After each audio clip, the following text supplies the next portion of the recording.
Hii ni Tumaini katika Tufani TV, nami ni Mwalimu Zakaria Bernard Mtobesia, na leo tutaangalia zaidi katika malezi ya watoto katika karne hii ya 21, ambalo swala la malezi ya watoto limekuwa ni swala mtambuka. Limekuwa na shida kutokana na teknolojia kukua kwa kasi. Mambo mengi leo katika ulimwengu tulionao leo ni mambo ambayo yamekuwa watoto wakiyaona, wakijifunza na kuyafikia kwa haraka zaidi. Lakini pia kama wazazi tunatakiwa tuwasaidie watoto wetu katika ulimwengu huu, katika kipindi hiki, kuishi katika uadilifu, lakini pia kujifunza kujisimamia na kujitegemea wenyewe.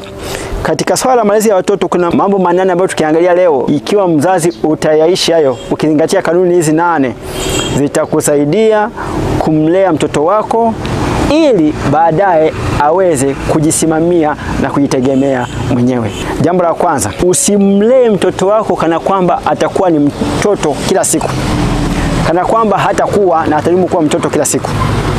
Jambo la kwanza, hakikisha unapomlea mwanao wakati fulani katika utoto wake, pandikiza mbegu ya kujisimamia na kujitegemea na kufanya vitu mwenyewe.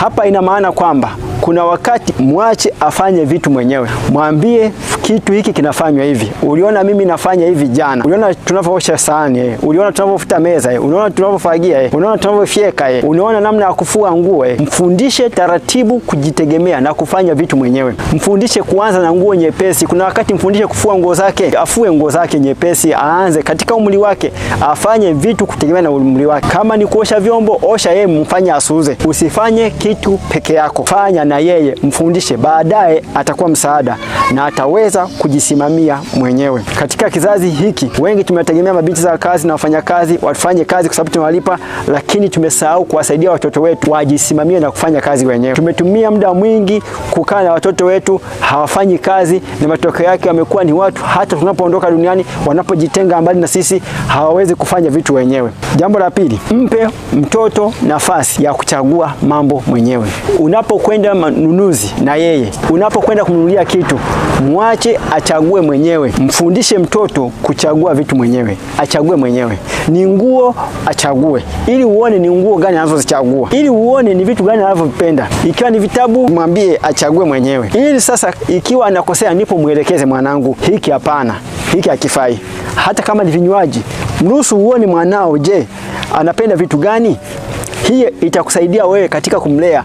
Utajua ni wapi anakosea, ndipo muelekeze. Ukimchagulia mwenyewe, kuna wakati itakapofikia wakati wa kutaka kuchagua atashindwa, maana umeizoeza akili yake, ameizoeza akili yake kuchaguliwa na kufanyiwa. Jambo la tatu, wafundishe watoto wako kujifunza kujibu wenyewe. Kuna wakati tunakutana na watu njiani, tunatembelewa na wageni, tunakutana na ndugu na marafiki. Mtoto wako anapoulizwa jambo, mwache ajibu mwenyewe. Wazazi wengi tumekuwa na nafasi ya kudhani ya kwamba watoto wetu hawezi kujieleza na hawezi kujibu mambo. Kwa hiyo tumekuwa tukiwajibia. Ameulizwa, jina lako unaitwa nani? Mwache ajibu mwenyewe, usimjibie anaitwa Zakaria Mtobesia. Ameulizwa umri wake, una umri gani? Usimjibie ya kwamba ana miaka 5. Mwache ajibu mwenyewe. Mfundishe mtoto wako kujibu, ajifunze kujibu mwenyewe. Hili pia ni muhimu. Usimjibie, mwache ajibu mwenyewe. Jambo la 4, mfundishe mwanao kuwa na nidhamu, kujisimamia. Kwa Kiingereza wanaita self discipline. Maana yake nini? Kuna majukumu unampa, mpe muda wa kufanya. Ratiba, mfundishe kuishi ratiba, kujali ratiba, kujali muda, kujali majukumu yafanyike kwa wakati. Kwa mfano, kuna kazi, mwambie fanya kazi hii, ukimaliza ndipo utafanya jambo fulani. Kuna kazi ya shuleni umepewa ya kufanya nyumbani, fanya na ajisimamie mwenyewe. Amekuja na kazi ya kufanya, mwache afanye mwenyewe, usimfanyie. Hii itamsaidia kujisimamia. Watoto wengi hawawezi kufanya wenyewe, wamekuwa na akili ya kutegemea, wamekuwa ni tegemezi katika kila kitu. Ulimwengu wa leo unatakiwa mzazi umwandae mtoto kujitegemea. Mfundishe mtoto kuwa na nidhamu ya kujitegemea. Wanasema teach your children self discipline.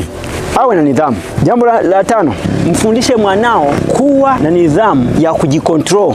Awe na self control. Tunaposema self control ni ile, sio kila kitu amekosewa analia, amekosea analia. Kuna wakati mwache awe na self control. Hii itamsaidia kujifunza kuchukuliana na watu wengine. Maana leo kumekuwa kuna shida. Watoto wamekuwa ni watu wa kureact, na hii pia pengine wanaiga kutoka kwetu. Hauwezi kuwa na ustahimilivu. Tuwafundishe watoto kuwa na ustahimilivu. Ameumia kidogo tu analia. Mfundishe mtoto wako kuwa na self control. Jambo la 6, kubali kumruhusu mwanao akosee, afanye makosa. Hataweza kujua kama akosei. Anapokosea ndipo atakapojifunza kurekebisha makosa. Sio kwamba amefanya kitu anakusambia acha, unaniharibia. Hakuna mkamilifu na hakuna aliyejua kitu kama akukosea. Na kila mtu alijua kwa kujifunza. Katika makosa ndiko tunapojifunza. Kwa hiyo wakati fulani unapomuona mwanao anakosea, amepika ugali mbichi, mpongeze kwa hatua hiyo. Alafu mwambie siku nyingine utafanya vizuri. Sio waze kumkosoa, unamfokea, unamtukana, unaniharibia, uzani unga huu tunaokota, unga tunatumia fedha. Amefua nguo hajatakata, mtie moyo, mwambie siku nyingine utafanya vizuri. Wanapokosea katika makosa ndipo wanapojifunza. Jambo la 7, fundishe mwanao kujitegemea. Self reliance. Mfundishe mwanao kujitegemea. Ikiwa ni kuvaa, mwache mtoto avae mwenyewe. Hata kama anakosea, anapovaa anakosea, mwambie badilisha. Mara nyingi watoto wengi wadogo wanapovaa, mara nyingi kwa mfano wanakosea kuvaa kanda mbili. Nimeona watoto wengi, hata mimi mwenyewe. Watoto wadogo anavaa kanda mbili, ya kushoto anavaa kulia, ya kulia anavaa kushoto. Mwambie hii vaa huku na hivi. Sio una akili. Jua ni mtoto, akili yake ndipo inapoanza kupakia. Ni memory card empty, inapakia vitu. Sasa katika kujifunza na kukosea huko ndipo atakapojifunza. Si amevaa gauni amegeuza nje ndani, unaanza kutukana, unapiga makofi, una akili. Mwambie mwanao vaa vizuri, vaa hivi. Huku ni ndani, huku ni nje. Hiki kiatu vaa hivi, hii socks vaa hivi, hii shati vaa hivi, hii blouse vaa hivi. Mfundishe mwanao. Mwache ajifunze kujitegemea. Acha ajifunze kufunga mkanda mwenyewe. Ajifunge kufunga kamba za viatu mwenyewe. Ajifunze kula mwenyewe. Kwa hiyo mambo ya 8, mzazi na mlezi unapoyaishi haya kwa kumsaidia mtoto, hakika utajenga kesho yake. Leo ni wakati wa kumlea mtoto wako. Maandiko yanasema mlee mtoto katika njia impasayo, naye hataiacha hata atakapokuwa mzee. Kwa hiyo kile ambacho mzee wa leo anakiishi alijifunza tangu akiwa mtoto. Na mara nyingi watoto walivyo hawasikilizi maneno yetu na hawayaishi maneno yetu, badala yake wanayaishi matendo yetu. Wanajifunza mambo mengi kupitia kwetu. Sisi wazazi na walezi ndio walimu wao wa kwanza. Mama ndiye mzazi, mwalimu wa kwanza. Baba naye ni mzazi lakini ni mlezi na ni mwalimu wake. Kwa hiyo anapokuwa anaanza kuona wazazi wake vitu wanavyovifanya, na ndivyo yeye anavifanya hivyo. Kwa hiyo ikiwa mzazi utakosea, hakika unaandaa bomu la kuja kusumbua watu kesho. Na Biblia inasema mtoto mpumbavu ni mzigo kwa mama yake. Kwa hiyo mama ukikosea, huo mzigo ni wako. Lakini mwana mwenye hekima ni furaha ya baba yake. Mama mlee mtoto vizuri ili baadaye waje waseme huyo ni mtoto wa fulani. Wenye hekima wote leo, sifa zinakwenda kwa waliowalea, lakini sifa zinakwenda kwa baba. Ingawaje mama ndiye msingi, ndiye jiwe kuu la pembeni katika malezi ya watoto. Waombee wanao, wafundishe kwa unyenyekevu na hekima kubwa ili kuwasaidia. Kumbuka, kizazi hiki tulichonacho ni kizazi ambacho kinatimiza unabii.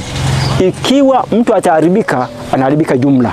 Ikiwa atakuwa na hekima, atakuwa na hekima daima, na atapendwa na Mungu na wanadamu wote kama Yesu alivyokuwa.